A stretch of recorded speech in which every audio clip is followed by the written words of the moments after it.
এই শিক্ষিত হালার ফোহালারা, তোদের রুচিত কি দুর্ভিক্ষ লাগছে নাকি?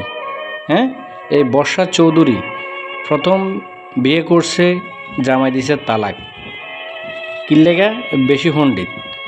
আচ্ছা, দ্বিতীয় বিয়ে করছে রুমি রহমান নামে এক ভাইকে, উনি মারা গেছেন এর অত্যাচার নির্যাতনে, জামাই শেষ। আচ্ছা, মারা যাওয়ার পরে কি করছে, জ্যাকি নামের এক লোককে তৃতীয় বিয়ে করছে, সেটা আবার সে গোপন রাখছে, অর্থাৎ ওর থেকে টাকা পয়সা যা হাতে নেওয়ার দরকার সেটা নিছে। আচ্ছা, চতুর্থতে বিয়ে করছে, সবাই জানেন চলচ্চিত্রে কাজ করে রাসেল চৌধুরী নামের একজন আছে, ওর সাথে হলো চতুর্থ বিয়ে। এখন সেটা আবার সে অস্বীকার করে, কিন্তু ভিডিও আছে, সব কিছু ফুটেজ সবাই অলরেডি দেখে ফেলেছেন।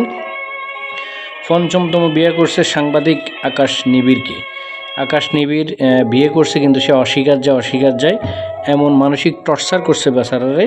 এই আকাশ নিবিড় লাস্টে বাধ্য হয়ে ফেসবুকে যখন পোস্ট করে, তখন সে তার মান সম্মান ধরে রাখার জন্য তার সাথে অভিনয় করে তার সত্যতা বাইর করছে।